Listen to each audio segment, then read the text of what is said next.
Is your technology working for you as a tool, or are you a tool for it?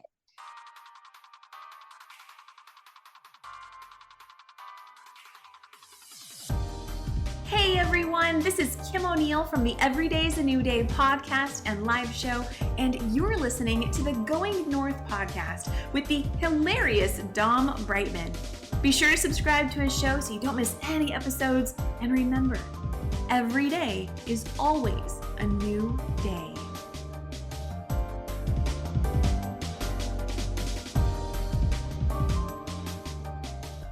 Today's episode is sponsored by the Going North Podcast.com shop. Head over to that wonderful website to pick up some merchandise. We got shirts, hoodies, mugs, t-shirts, flags, notebooks, journals, just about almost everything under the sun, even stickers and buttons indeed for your lanyards and for your decorations as well. And we got multiple designs, advance others to advance yourself. We got the GoingNorthPodcast.com logo as well as outread your competition to outlead your competition. And we even got bags too, so check out the wonderful podcast merch shop and be on the lookout for sales. They got wonderful 35% off sales spread out throughout every single month, so that way you can save even more money, so you can get more bang for your buck, so you can bang out your goals through the inspiration you're going to get today on this podcast. Check it out like a library book, my friends. And today on the highlight reel builder for authors known as GMP, the great, glorious, and glamorous, it's the Going North podcast. We got another super special, awesome human for you today, courtesy of my good buddy, Pastor Bob Thibodeau, all the way from, you guessed it, Maryland, baby. That's right, indeed. He's like 10 hours away from me, even though it's literally like probably 20 minutes. But hey, that's besides the point, because today's super special, awesome human today, she's a lovely mom and a wife, y'all. That's right, indeed. And not only is she a mom, she's a mom of freaking 6 kids. You heard that right, folks. 6 kids. That's right, indeed. 4 of her own, 2 of them are foster kids. And she also worked for the governor. That's right, indeed. She was a press aide for Arnold Schwarzenegger as well, indeed, while he was governor of California. And now she is a double DC, a digital detox coach, indeed. So let's give it up for the MD, who's not an MD, the one and only mighty and delightful Molly DeFrank. How you doing today, Molly? I'm doing so great. Thanks for having me, Dom. Oh, it's great having you here. That's right, indeed. It's been a while since we had somebody to help us detox and not being related to Dr. Dre detox. That's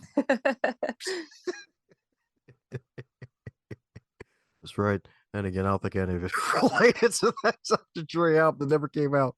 But anyways, as with all introductions, there's probably like tons of cavities I may have missed. And it's your first time on the show. So mind giving us a bit of your backstory of how you got to where you are today, Molly? Yeah, absolutely. Like you mentioned, I am a mom of 6 kids. Our life is very busy, to be sure. And my oldest was born in 2009. And we happen to really enjoy digital entertainment in our house. My husband and I, we like watching TV. I played a lot of video games growing up, and so did my husband. And so when we started having kids, we thought it was kind of the same thing, just for the next generation. So we were all about the iPads, the tablets. We invested in those items when our kids were little. But over time, we started noticing that when the screen timer dinged, that the kids fell apart. It was like next level tantrums and crying and fighting with each other. And it was like one of those things that was stressful, but life is busy. So you kind of move on to the next thing, until finally one day, about almost 4 years ago now, one of my kids, I was running errands, and he greeted me at the door with not, "Hi, mommy," but, "Can I play on your phone?" And I was like, "What? This is ridiculous." So that left such a bad taste in my mouth. So I called my husband to work, and I'm like, "I think that these games are just, that our kids are like obsessed with them, and I'm over it. And so let's pull the plug. Let's do it." And he was all about it. He's like, "Look, you're the one who stays home with them. You're going to have to bear the most of the brunt of this thing. So if you want to go for it, I am in." We told the kids that night at dinner, said, "Hey guys, you're not being punished for anything, but we're going to try something for a little while. Until further notice, no YouTube, no Netflix, no Nintendo Switch, no Xbox, no iPads, none of it. It's all gone until further notice." And I'm going to be honest with you, it didn't go over very well. They were No. really upset about it.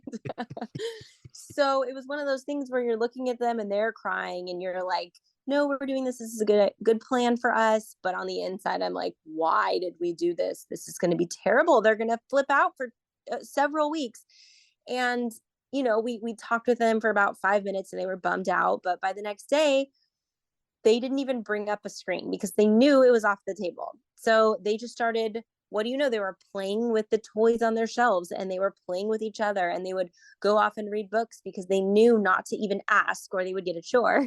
So what we found was that by taking it all away, we stumbled into our best parenting season we'd ever had. Our kids were more enjoyable to be around. They were in better moods. And it was so bizarre how quickly this thing worked that we planned it for 2 weeks on the back end between my husband and I. I'm like, look, man, I can hang for 2 weeks. That's probably all I got in me. But it went so well that we extended it for ultimately like 5 months before making a long-term plan where we do enjoy technology in our home. Don't get me wrong. We're not like Amish move off the grid people, although respect to people who are like that. That's just not how we roll in our family. But what we found was that when you take it all away, you're actually resetting the dopamine in your kids' brains. I didn't know this at the time. I learned this when I was researching and writing the book. So I did this with our kids. And then I started coaching other families through the exact same thing. And the results were universally incredible. So I started helping friends and then strangers. And then I wrote a book about it. And it's been phenomenal, just the change we've been seeing in all of these families. And it's all types of families. So whether it's a multi-generational home or grandparents doing it with their grandkids, if they're bringing up their grandkids, or single parent homes, dual working families, anything. And that's what makes it so great. Woohoo! It's right indeed. It's right indeed. Must have read my mind because I was gonna be a follow-up question. It's like, oh man, you went full Amish. My goodness, the beards, the wagons. It's No, it sounds like it, but not at all. Because look, the goal of this whole thing isn't to banish all technology forever. I love technology. The goal is just to put it in its right place. And most families that I help, they kind of say that, look, we don't really know what to do because we like video games, we like television, but so much of this digital entertainment has seeped into our home over the last decade or so that it's taking away all of our moments. It's taking away all of our downtime. And we're going to it out of habit and we don't really know how to fix it. And that's why this is so encouraging. When you do this digital detox, that's the title of the book I wrote too. It's a 2 week tech reset for kids. You're doing it and you're starting fresh. It's just like a do-over. And the good news is you don't have to take it all away forever. It's just taking a break to put the technology in its right place. And that's going to look a little different for every family. And that's great because no one knows your kids better than you do as their parent. So it should look different based on your observations from your detox. And then you plan out, well, this technology serves us really well, but maybe we don't want as much of it. And then this one we can ditch altogether. But that's insight that parents have uniquely on their own families, on their own kids. And it's really phenomenal what you can do in such a short amount of time. That's what I'm talking about, indeed. And it's so true too. And you're so right. It's like, and my goodness, especially with COVID on top of that, is good you bringing it out now, the book out. I guess it's been out probably close to a year, if I'm not mistaken, where our screen times doubled, probably if not 10x with that whole crazy era. And it's going to be interesting seeing how the kids adapt and grow up on top of that, because it's like the screen time was high before pandemic, and then pandemic's like, all right, now you have to be on a screen, and then it's like, okay, now we're hopefully away from the screen time. Now it's like, all right, let's hopefully get the kids away from the screens, let them engage their imagination and actually have a healthy brain development as opposed to just almost druggies in a way, thanks to these darn screens. Yeah, Dom, you really hit the nail on the head there because you're exactly right. This was a problem. Kids' screen time was a problem before COVID. Kids' devices were stressing them out. We were already in the midst of the worst youth mental health crisis we'd ever seen. There is a psychologist out of San Diego State here, And she has been researching generations of teenagers over the last like 50 years. And she noticed, this is before COVID, she noticed that around the year 2012, something crazy happened with our kids' mental health. It was like, she said it was like a tsunami. When you look at the graph, it just plummeted. And she dug deeper and she said, gosh, what is going on? And the main thing that she found that changed was that was the time period in which more than half of people had a smart device on their person at all time. And she kept researching. She found that for every over 2 hours of screen time for a kid, it makes them less happy and more depressed. And every non-screen activity makes kids happier. So there is a clear correlation here. And then, while this was already a problem, COVID happened, and we took a whole generation of kids who were already struggling, and we took them away from their friends and we put them in front of a computer screen. And it was like dumping gasoline on a fire. And so the mental health crisis has just exploded for our kids. I mean, if you try to make an appointment with a mental health professional right now for a kid, it is nearly impossible. So our kids really need us to kind of roll up our sleeves and get involved here and get in the weeds and say, what do our kids need? This is a problem for everyone. And, we can just take the shame out of the equation too. If you're a parent, you're listening and you're like, gosh, I have let my kids probably do too much with the electronics. Maybe I should cut back. I feel really bad about that. Look, kick that shame out the door. We have been all going through this at the same time. I don't think there's any shame in trying out new technology that was marketed to us like this great way to help your kids get ahead in life. I believe you know better and you do better. And so that's what we're doing. That's what I've been leading a lot of parents through. In the 2010s, 2011 is when the iPad came out. And the marketing was really slick. It was sort of billed as this way to get our kids ahead, how to make little rocket scientists. And meanwhile, what we didn't know at the time is that the very people who create this technology wouldn't let their kids near it. So Steve Jobs would not let his kids have the iPad because the people who know the most about it understand what it's doing to the brain. And it actually is exploiting that dopamine system in our brain. And so truly, it's the same thing that it's the same technology casinos use to hook people. It's the same sort of pattern that drugs use in the exploiting those pleasure pathways in the brain. And so, our kids really need us. So much has changed between just one generation ago and today. They've started baking these dopamine release points into the games and apps that we are buying for our kids for their birthdays and for Christmas, and they are hooked. So it's not really your kid's fault.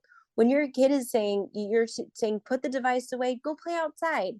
Come on, go read a book. And they say, that's boring. It's not entirely their fault. There's a physiological change happening in their brain. And the dopamine release they get, that pleasure chemical, is so much higher on the device than it is by going outside, by reading a book. So they really need parents to step in and just reset. Give them a break, reset those dopamine levels, and then you can give them a chance to reawaken a love of the real life. That's right. Reawaken their love of real life, indeed. And kids are going to need that too, especially now with all the social medias and heck, even YouTube, the giant black hole device. And it's actually pretty funny looking back because that was true. It's like the Steve Jobs and us, the Silicon Valley folks, like, nope, ain't putting my kid on that thing because we know what we did to program these devices. Right. Like, we know the truth. Yeah. Well, and that's one interesting thing I came across was that one of the developers over at Apple had said, look, a lot of parents are thinking, well, I'll give my kid these apps, these devices early so they can learn them. But what the developer said was, we make these devices as brain dead easy to use as possible. No one, when you're handing your kid an iPad, no one is like learning how to code by playing, infinite runner games on their phone. That's not what they're doing. So it's just really important to kind of be honest with ourselves about what our kids are doing online. And you mentioned it earlier, you touched on it a little bit, that you're right. Screen time, gaming, digital entertainment screen time has doubled since the pandemic. So 12-year-old kids were spending about 3.5 hours on digital entertainment. And since COVID, they're spending almost 8 hours a day on digital entertainment. That doesn't count their homework. That doesn't count creating things. It's just consuming digital entertainment. So we just want to stop and ask ourselves. Most parents I talk to, they're like, look, we like the technology. We want to use it sometimes, but it's too much right now. So what I would say is, look, is your technology working for you as a tool, or are you a tool for it? And if it's the latter, then I would love to help free you from that. And the fix is really simple. I put every single trick and tip in my book, Digital Detox, and it's truly mind-blowingly simple. Anyone can do it. Sweet. That's right, indeed. I hear you got a whole magical sack of tips. That's right, indeed. Hundreds of tips. Any three stick out for you for the parents at home? It's like, oh my goodness, I need to get my kids away from this golden calf. Yeah, definitely. Well, I like to, you can kind of remember the layout of the detox with this acronym. You're going to undo, UNDO, the tech trance. So the detox, really, every successful detox I've helped people through has 4 components. So the U for undo stands for unplug, cold turkey, 2 weeks. Now it's got to be cold turkey. It's got to be all digital entertainment, YouTube, Netflix, all of it. And I kind of touched on why earlier. You're resetting the dopamine levels in your kid's brain. So if you want them to go out and reawaken a love of real life, then you need to not have any digital entertainment on the table for the day. They need that time to reawaken those interests. And I recommend 2 weeks because sometimes the first few days are difficult. Some families report that it's like flipping a switch immediately they see a change in their kids, but other families will say it takes a few days. There's some pushback. It's hard. And 2 weeks is just enough time to where most families say, I can hang in there for 2 weeks, A of all. And B, you want to have the greatest part of the detox is a couple of days in when you've hit a stride and you're watching your kids develop these new interests and you're learning new things about your kids. And so there's a week and a half on the back end, which most of the detox is just really enjoying your kids more than you've ever enjoyed them before. A lot of the kids, most of the kids actually will reluctantly say, I actually very much enjoyed this. It was a nice break. I felt better. I slept better. So anyway, so that's undo. That's the U. The N is notice your kids like never before. You're going to study them. You're going to identify new skills, new talents, and you're going to feed those things. The D stands for develop a list of screen-free fun ideas. So you're going to sit down with your kids after you break the news to them, and you're going to say, look, I know you're bummed. That's okay. It's totally fine to be, disappointed. That's okay.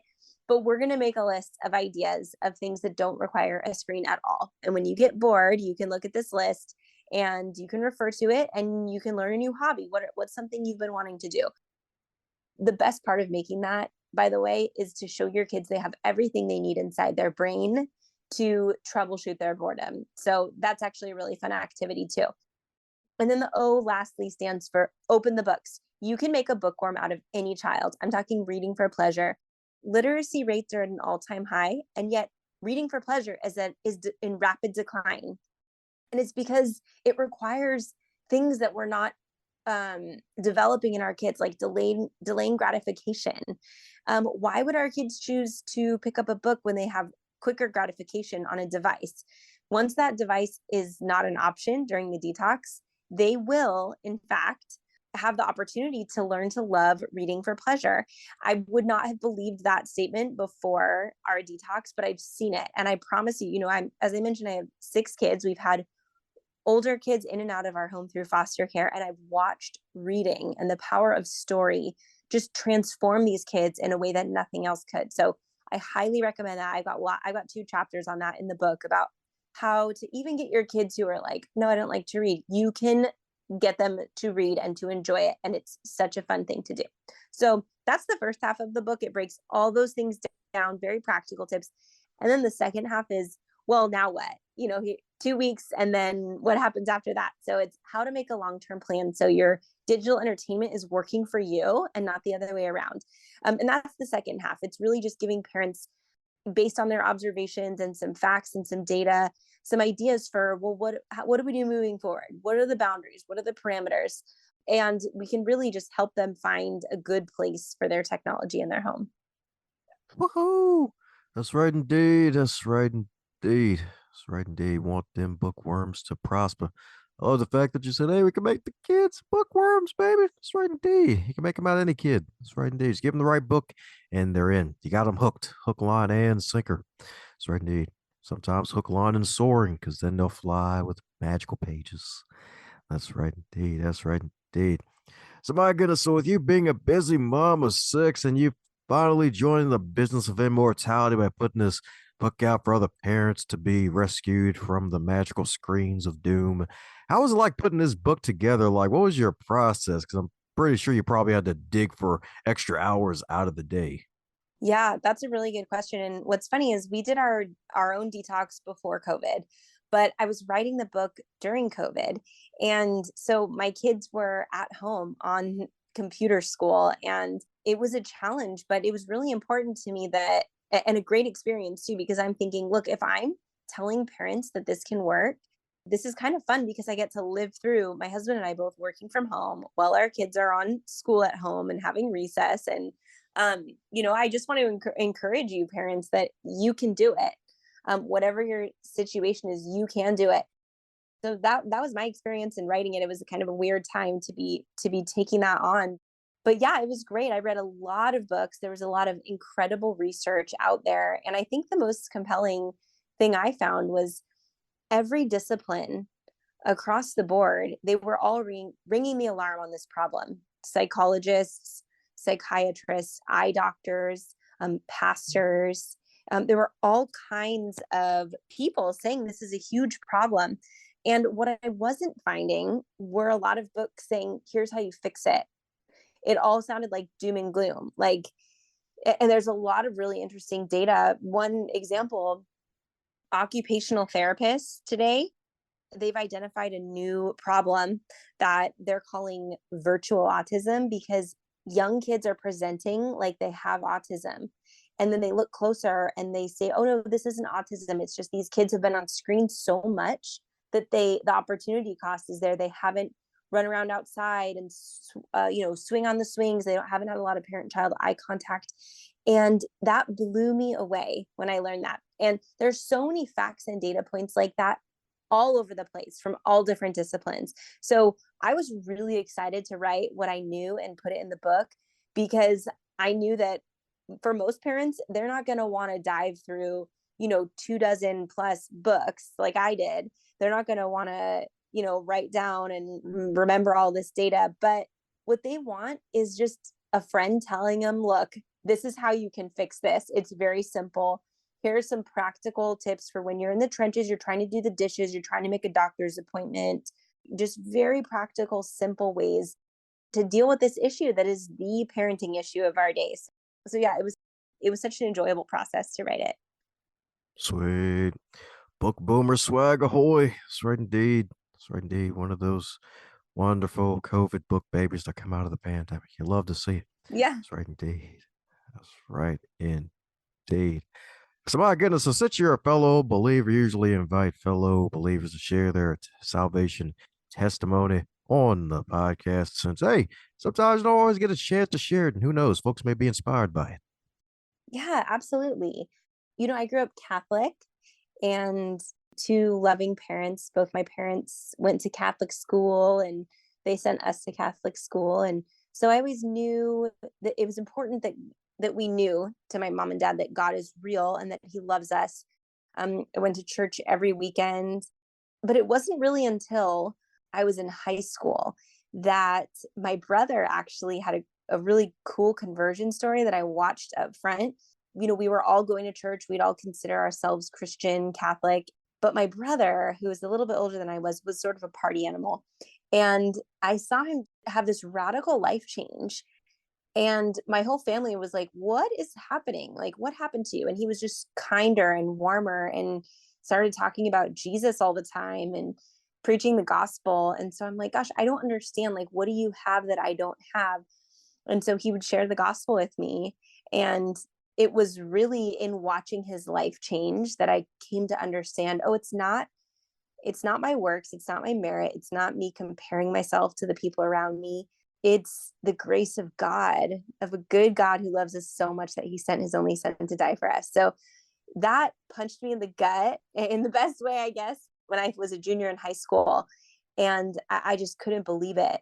I really kind of understood God's grace for the first time, unmerited favor. And I wanted it. I wanted it. And I wanted to be part of what that was, that life change. And so, yeah, that was in high school back in the early 2000s. And I started going to the church my brother was going to, which was actually Francis Chan's church down in Southern California when it was still little bitty.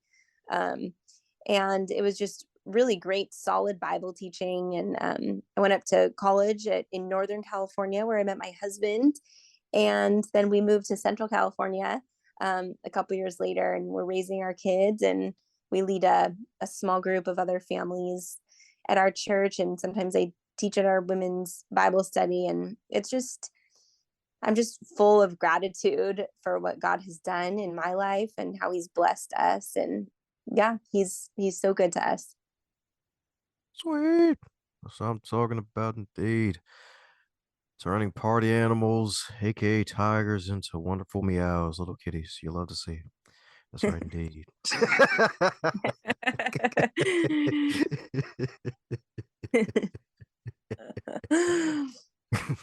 Well said.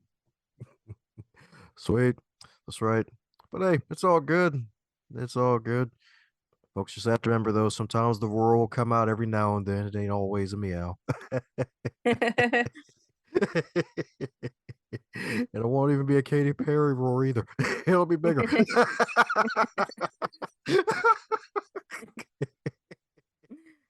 Oh man. So since you've been on a boatload of interviews promoting the good work, helping folks to get away from the wonderful screens forbidden, find some good old real life and breathe some good old fresh air. Is there a question that you wish folks would ask you more often when you're on these podcasts? That's actually the first time anyone has asked me that question. I really like sharing my faith testimony. So I'm glad you asked me that. Yeah, that it's good to share that. And so yeah, I think that's probably it. And you asked it. Sweet. That's what I'm talking about, D. Sorry, indeed. Something we call a low impact evangelism opportunity, you know? That's right, indeed. In case folks are curious and folks don't have to worry about, some folks kind of scared to go out in the streets. Folks extra crazy these days. That's right, indeed. It takes more than meds these days for some folks. But hey, it's all good. It's all good. Well, there's another question you probably haven't been asked yet. So, my goodness, the Digital Detox book, if it were a food, what would it be and why? Oh man, that's a good one. I'm gonna go tacos because I love this book and I love tacos. You can make them your own. There's so many ways to enjoy tacos. You got carne asada. You could do like a street taco, or you could do like a crunchy potato taco. That's another good one. So, in that same way, I guess different families can approach technology in their own way and make it their own, just like tacos. That's what I'm talking about, indeed. That's right. So you're that right, folks. You need to buy 2 copies of this book on a Tuesday and make it a book taco, y'all. That's right, indeed. That's right, indeed. That's right, indeed. Better yet, buy 3 books. But you have 2 separate books as the taco show, and then the middle book as the wonderful protein. That's right. Yes. Perfect. That's right, indeed. I can tell you visualize that. Yeah, I really did. I mean, the book could look like a taco if you wanted it to. Disclaimer: the books are not edible. So read the book, eat the taco. But it's full of the protein and potassium for the mind.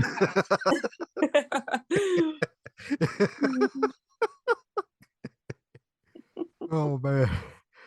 So my goodness, coming down to the magical question that every guest gets to receive. And that is if wake up tomorrow and you're 25 again, but you're still in the current year with all of your knowledge and experience. What advice would you give to yourself? That's a good one. I think on a macro scale, I would say fear God and keep his commandments. And on a smaller, more specific scale, I would say, don't give your little kids tablets. That's what I would say. Don't even get started. Less is more when it comes to tech for our kids when they're little. Some more Flintstones vitamins instead of iPads. Gotcha. Yep. That's right.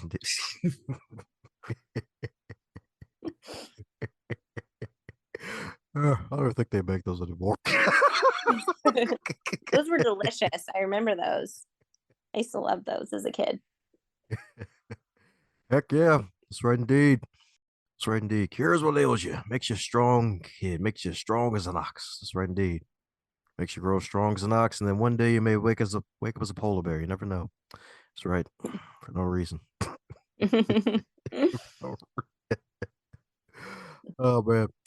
But before folks even think about polar bears any longer, they need to think about getting their hands on this book and keeping up with your journey in case you decide to publish even more books. So for those need to do just that, what's the best way for folks to do so? Yeah, definitely. You can find it wherever books are sold.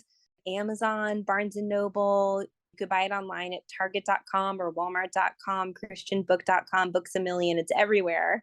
But when you do, for your listeners, I've got some free bonuses for you. So go to my website, mollydefrank.com. I also link to where you can purchase the book on there too. But after you buy it, come back to my website and I'll give you some free PDFs like family dinner table topics. There's 14 of them, one for every day of your detox. How to convince a skeptical spouse. A lot of times the person who listens to the podcast is like, yeah, let's do it. And the spouse is like, heck no. So print out this resource and you can give it to your spouse. Also sample scripts for how to break your news to the kids, break the news to the kids, because it's going to look different for a young kid as for like a tween or a teenager. So kind of want to walk you through that. But there's lots of good resources for you over there. Woohoo! Well, there you have it, folks. It's all going to be on the Marvelous Molly's website, indeed. That's right, indeed. Cop those downloadables. Print them out. Put them on your fridge. That's right, indeed. When you break the bad news to him, be like Michael Scott in that episode of The Office where he made everybody think they were in a Western, so he wouldn't have to tell them the bad news. That's so funny. That's a favorite of The Office. It's so good.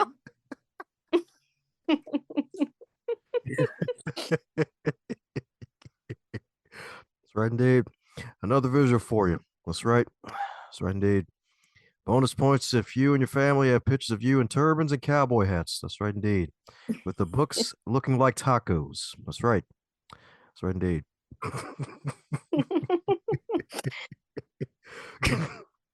Well, before any more random visual ideas pop up out of the rabbit hole of my mind, any parting words before we close up shop, Molly? Yeah, I just want to encourage you if you're listening, if you're a parent or a grandparent and you're kind of curious, you want to know more, you want to try it. Can I just say you can do this thing? Don't doubt yourself. God put you in charge of the kids that he put you in charge of. And so take that authority and do the hard thing. I promise you it will be worth it and you can do it. Thanks a bunch for tuning in and setting aside some of your time to listen to this wonderful podcast, Going North. If you really enjoyed what you heard, do me a solid and share this with your network and someone that you care about that would get something out of it too. And be sure to subscribe to hear more, and heck, even check out the backlog if you would like, because there are hundreds of episodes to choose from, and they just keep getting better and not butter.